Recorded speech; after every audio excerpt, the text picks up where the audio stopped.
Hi folks, and what we're going to do today is you're going to get some information on what the world looked like in 1500. So I'm going to try and drop you into history. So before I begin, there's a recommendation I would make. I have placed this on Google Slide. This could help you with note-taking for the empires, where you could print this out and then be able to take physical notes. Another idea, if you do not have a printer, is to take a sheet of paper. So I would take a sheet of paper. Let me get a sheet of paper. I would take a sheet of paper and I would put blocks down for each of the empires. Just put them in boxes and you can have them. We're going to do Inca.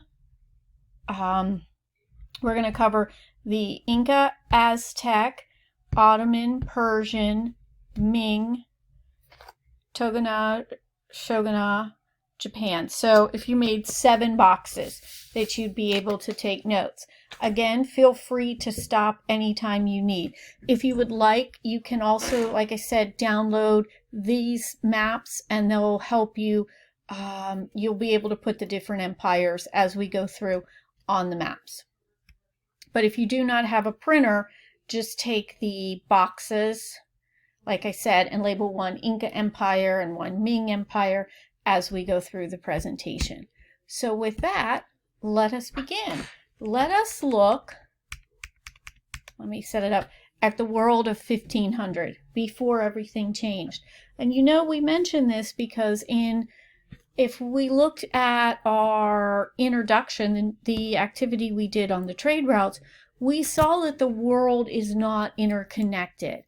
If you look even at this map, your North and South America are very separate because remember, the Atlantic Ocean and the Pacific Ocean are blocking access to Europe and Asia. And what we're going to find once Columbus sails in 1492, and you have the Portuguese sailing around the tip of Africa, and then you begin the age of exploration, that is going to bring the world together and change the power structure of the world. So let's look at our empires. As I said, you have the Aztecs, you have the Inca Empire, which are your North and South America empires. Our empire we're going to focus on in Africa is Songhai. It is not the only empire in Africa. There are other empires at this time, but this is the one we're going to focus on. You have your Ottoman Empire, which is going to expand through the North Africa. It's going to overtake the Byzantine Empire. You have your Persian Empire. You have your Mughal Empire, which is in India, the Ming in China, and your Japanese, the Tokugawa Shogunate. All right, so let's talk about the Aztec Empire. The Aztec Empire located in modern-day Mexico. The capital, Tenochtitlan, was actually conquered by the Spanish. The Aztecs excelled in math and astronomy. Where a lot of the records we have about the Aztecs come from the Spanish records. We do know that they were a expanding warlike empire. They were conquered by Cortez, and one of the ways that I remember the Aztecs is the mnemonic CAM. Cortez conquered the Aztecs in Mexico. Our next empire in the New World is the Inca Empire, which was based in the Andes Mountains of Peru. It was, again, an empire conquered by the Spanish. They're most famous for the lost city of Machu Picchu. Both the Aztec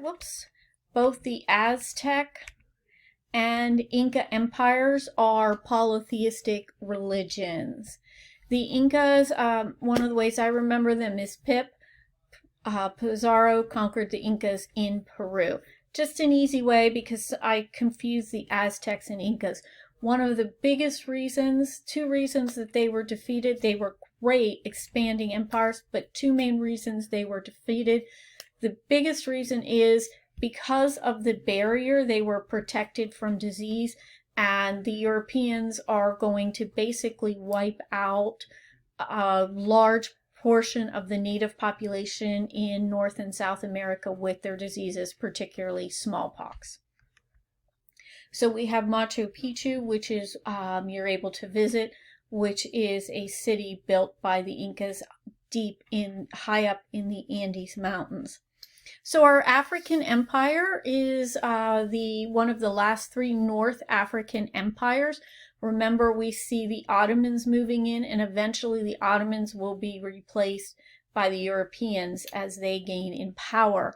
They are going to control the gold salt trade with Europe, and we're going to see that. So they are controlling a gold salt trade. We have the Mughal Empire in India. They are a Muslim empire. However, remember, the majority of people living in India are Hindu at this time, but they will introduce Islam into India. They are known for their spice trade. This is going to be one of the goals of the Europeans when they do begin, is to find a quicker way through water to get to the spices that are available in the East, and the Mughals will be one of those empires. If we look at the Taj Mahal, we can see that it is influenced by Muslim architecture, which you learned about in World I. So, important thing to remember, this Mughal Empire built the Taj Mahal. It is a Muslim empire. They practice Islam, but they will rule over a Hindu majority. Okay, our next empire is the Togonate in Japan, or the Togonate shogunate. They are in Japan. Japan at this point will cut off trade. They are a very, very powerful empire. They will cut off trade with Europe.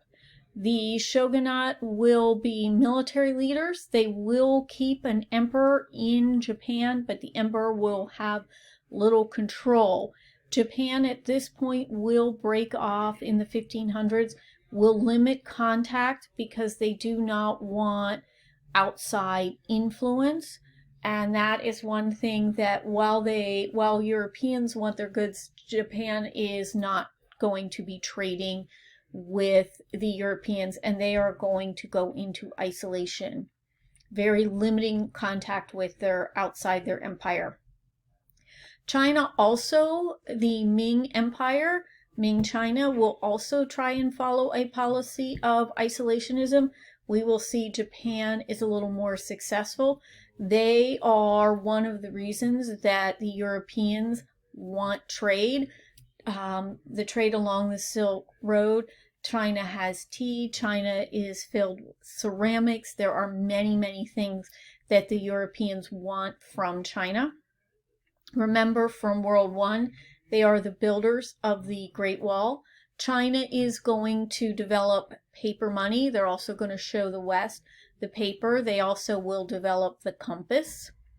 One of the things that China will do is they will continue to trade, but they will have these things called enclaves. So within ports in China, foreigners will be restricted to certain areas, and that way you will limit the interaction with foreigners. These are very, very strong empires. The Ottoman Empire is the empire that brought down the Byzantine Empire. Its capital is Istanbul. Remember, they conquer Constantinople. They will rename it Istanbul. They are another Muslim empire. The Hagia Sophia, which started out as a Christian church, was converted to a mosque under the Ottoman Empire. The Ottomans are big traders, coffee and ceramics. And yes, the term Ottoman, which is a piece of furniture, actually does come from the Ottoman Empire. Then you have another Islamic empire, which is the Persians. They are Shiism. They practice Shiism Islam. They are well known, especially the Safavid Empire, for their carpets and tapestries. And I need to correct the spelling on tapestries. One of the things to remember about this Persian rugs at this time is going to be very, very valuable. Even today, they're hand woven. Very, very famous. So you notice within Europe, these empires are connected through these trade routes. Two of your main ones are your trans-Saharan trade routes. Remember your gold salt and your Silk Road. What's going to happen though, we are not having a global trade. When Columbus sails in 1492, this is going to disrupt these traditional trade routes, and we're going to be moving towards more of global trade. And on top of that, one of the other things that is going to be happening is you're going to be having a power shift struggle. This is the time, the 1500s is such an exciting time. It's almost like we can learn a lot that comes out of this. This is the development of the printing press. This is the development of global transportation. The interesting thing is you had a Chinese explorer, Zheng He, who was exploring at this time. But the interesting thing is China is going to actually pull him back. So he gets basically down towards the tip of Africa, but then China will stop exploring. Something happens at this point in the world in 1500. You don't have where Europe is the boss that takes over everything. We're at the height. We have these empires. If you notice, I don't have Europe marked. In the 1500s is when Europe is going to rise and these empires are going to decline, and Europeans will go out and fill the void. But the 1500s is an exciting time. We're going to look at these different empires. We're going to see they contribute so much to the world. Think about it. How many of you like Starbucks? Thank the Ottomans. Just something to think about.